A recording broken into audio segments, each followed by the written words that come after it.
Growing up, it was just my father and I.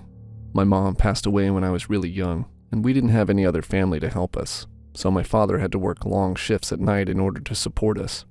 This meant that from the time I was 8, I was left home alone. It wasn't too bad. I had the whole house to myself and could watch any DVD we thrifted on the small TV my dad and I found one day, and my dad always made sure our fridge was filled. My dad only had one rule for me to follow. The rule was a no-brainer. Never answer the door for anyone, not even the police unless the building was on fire. A rule I had followed religiously until that night. I had just turned 13 the day before. I remember because my father surprised me with a brand new flat-screen TV he had been saving up for my birthday or early Christmas gift. I was looking for the remote when I heard it. 3 knocks on the door. Bang, bang, bang.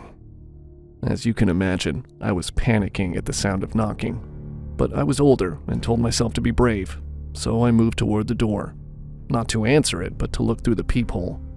But when I looked into the peephole, there was no one there.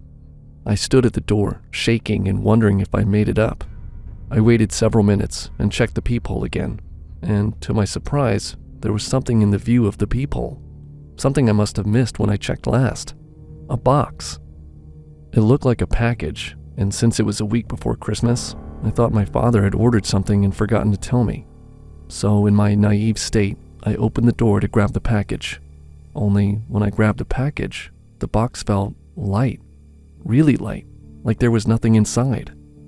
That's when I realized that my suspicions were correct. Not only was the box empty, but the top of it wasn't even taped.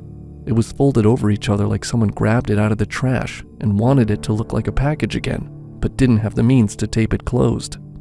That's when I felt like someone was watching me and looked up to see an older man standing at the stairs of my apartment building, just watching me look into the empty box. When he saw me staring at him, he smiled, and I saw that he was missing several teeth and his eyes were bloodshot. He then started walking toward me. I snapped out of it and ran to my apartment door. I closed it as quickly as I could, but the man had caught up to me and wedged his foot into the door before I could close it completely. He then tried to push the door open as I tried my hardest to keep from opening more. But I was a teenage girl and not as strong, so after a minute of struggling with the door, a minute in which the man was laughing the whole time, I gave up and ran toward my bedroom, locking it behind me. The man banged on my bedroom door multiple times, screaming at me to come out so we could talk, but I ignored him and dialed the police, screaming at them my address as I cried on the phone as the man kept banging on the door. After the 911 operator assured me someone was coming to my apartment to help, I heard the man move away from my door, and then, a moment later, a crash in my living room. When I heard the front door slam, I didn't dare leave my bedroom. I had fallen for the man's trick the first time, and I wasn't about to fall for it again. It felt like hours later, but must have been only 10 minutes when the police arrived. They had to talk me down for 10 minutes to open the door for them, but I eventually did. When I saw the uniformed officers, I ran into their arms and cried. They held me in their strong, safe arms until my father was called and came home from work. I thought my father was going to be mad at me for breaking his one rule, but my father was just happy I was okay. The police took my statement and talked to my dad alone for a few minutes before they left with the instruction not to leave me alone again, something that made me cry again. I didn't blame my dad for leaving me alone. He needed his job and couldn't afford childcare. I felt like I had ruined everything, and when I saw the living room destroyed and my new TV gone, I went to bed in tears. I never had anything new, but the one time my father gifted me something brand new, I managed to get it taken away, not even a day later. My father assured me it wasn't my fault, but even years later, I still blame myself for what happened.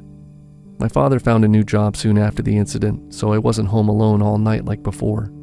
And he was usually home before I got home from school. But we struggled because the job didn't pay as much, and not wanting to leave me alone at night, my father couldn't work overtime like he did before. But I was never home alone again, and thankfully the man never came back. But if he had, he would have faced the wrath of my father, who would have done anything for his little girl. And that love was worth more than any brand new television. I wasn't often left home alone when I was a kid, but being an only child, it got kind of boring tagging along with my parents all the time. As I hit my teenage years, they started leaving me home alone more often. One evening, they went out, leaving me to enjoy my solitude. I was chilling on the couch, watching TV, when the house phone rings. Now, we didn't get many calls, especially not when my folks were out. So I picked it up, thinking it might be important. I answered, "Hello?" I heard this weird breathing on the other end, like not the usual breathing you expect. It was slow and deliberate, sending shivers down my spine. I thought maybe it was a prank call, but there was something off about it. Trying to brush it off, I hung up and went back to my show. But then, things got weirder. I started hearing creaks and shuffles coming from upstairs. I paused the TV, but as soon as I did, the creaking stopped. I'm not one to get all spooked out easily, but this was getting to me. I convinced myself it was just my imagination playing tricks on me, and I was perfectly safe. As the night crept on, the sounds upstairs got louder. Footsteps, like someone pacing around. I tried to ignore it, turning up the volume on the TV. But then, the footsteps seemed to come closer and closer.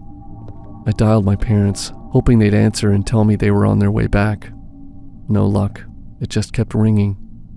At this point, I was getting seriously freaked out. I considered calling the police, but fear held me back. Then, the footsteps reached the top of the stairs. I held my breath, listening as they slowly descended. I didn't know what to do. Panic set in. I crept to the front door, debating whether to make a run for it. In that moment of hesitation, I glanced back towards the stairs, and my heart skipped a beat. There, at the top, was a dark figure, barely visible against the dimness. Without thinking, I bolted out of the house, racing to the neighbor's place. Gasping for breath, I explained everything to them. Concerned, one of the neighbors went to check on my house, and when they returned, they said that the back door was wide open, which I assured them it wasn't when I left. The police were called, and as they investigated, it became clear that this wasn't just a creepy encounter. Certain items from upstairs, like my mom's jewelry, were missing. Someone had been in the house, watching, waiting, and making off with our valuables. That night of eerie sounds and dark figures turned out to be more than just a scare. The police couldn't figure out how the intruder got in. No signs of forced entry, no broken windows, nothing. There wasn't a lot I could tell them in terms of a description, as I didn't really get a good look at any facial features or anything. The unsettling mystery lingered, casting a shadow over our once safe haven. I had nightmares, and being home alone wasn't just boring anymore. It had become a haunting reminder of the night a silent predator had invaded our space. This happened when I was home alone when I was 14 years old. It was the holidays, so it wasn't uncommon for me to stay on my own. My mom and dad had gone to work, and sometimes I would go to my friend's house, but on this day I couldn't because he wasn't feeling too well. I would just stay in and play my games until my parents got home, and then we would go out for dinner or something. I had been playing my games for most of the morning when I decided to go to the kitchen to get a drink. I decided I was hungry, and so I was looking through the cupboards when I heard the gate to our yard swing closed. I looked out the kitchen window, which overlooks our backyard, but I couldn't see anyone. I assumed maybe it was the wind, or an animal or something, as it wasn't very windy. I went back to rummaging the cupboards when I heard another noise. As I turned around, I saw a man with his face pressed up against the window. Seeing him there made me jump and scream. He waved to me and shouted something, but I didn't hear what he said. I went over to the window and asked him what he was doing in our backyard. The man said he was there to fit an intruder light round the back of the house and that my parents had arranged it. He then asked if they were home. Stupidly, I said they were at work and wouldn't be home for hours. He paused and gave off this creepy grin. He then said he would need access to the house in order to do the wiring, but it wouldn't take long.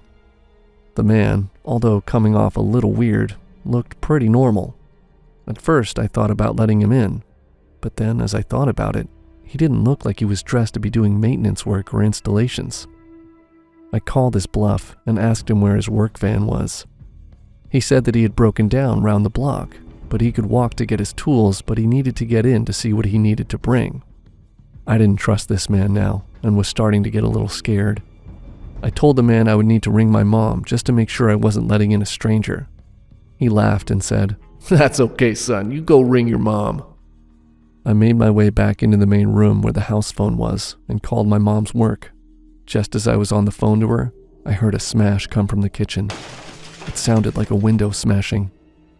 I screamed down the phone that someone was breaking in, and she told me to run to a neighbor's house and she would ring the police. I ran out of the door and ran straight to my neighbor's house. I had to knock on 3 different doors before anyone answered. I told my neighbor, who was an old lady from across the street, what had happened. She said I could stay there until my mom arrived home. About 10 minutes later, the police arrived, and my mom came home shortly after that. I ran to see her. The police had managed to get in from the door I left open and had checked the house and had given the all clear. The man did manage to get in and take a few things, like my game console and some other things, but nothing that couldn't be replaced. My mom and dad put a lock on the gate and added some extra locks to the door just in case. I wasn't allowed to stay home after that. Not for a while anyways. This happened to me last fall. I was 32 and going through a divorce. My wife had taken our kids and gone to stay with her mother until she had found somewhere else to live. I offered the house and said I would stay with friends, but for whatever reason, she said she didn't want to be in that house anymore. I suspected her of having an affair with a coworker and thought maybe she had plans to move in with him, but that never happened. For the first few weeks I was alone, nothing unusual happened. I got up, went to work, came home, and went to bed. I wasn't used to cooking for myself, so I would eat takeout or microwave dinners in bed. I was a bit of a slob, but I felt it was justified. The house I lived in wasn't overly big, but it was probably bigger than most rural homes, but it wasn't a mansion by far. It seemed empty without the rest of my family there. Sometimes I was sure I could hear the kids playing in their room, or my wife doing the washing up. I just put it down to my imagination. There were plenty of nights when I would cry myself to sleep. One night I had come home after a stressful day and fallen asleep with my television on when I heard a noise that suddenly woke me. It sounded like a thud from somewhere in the house. As I listened, I could hear one of my kids' toys going off in another room. For a minute, I thought maybe one of the kids couldn't sleep, before realizing I was alone. I got up slowly, trying not to make any sound, when I could hear footsteps walking around.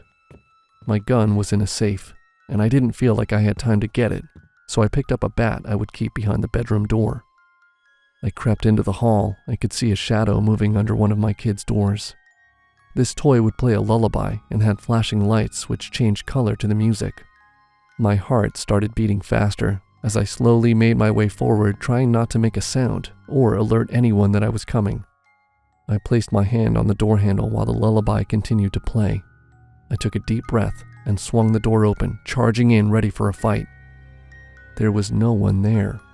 Just the toy in the middle of the room, still playing. There were no windows open. There was no one under the bed or in the closet. Just the toy playing in the middle of the room. I did a complete search of the house that night. All windows and doors were closed and locked. I went back to bed confused and tried to come up with a rational explanation of how the toy ended up in the middle of the floor and what set it off playing. It then occurred to me that maybe the other noises I thought I was hearing were real. It gave me the creeps, and I decided to go stay with my brother. I don't know who or what was in that room that night, but I know I wasn't alone. I don't really believe in ghosts, but you tell me something else that makes more sense. I moved all my stuff out and we sold the house. I often wonder if there was something in that house that scared my wife away.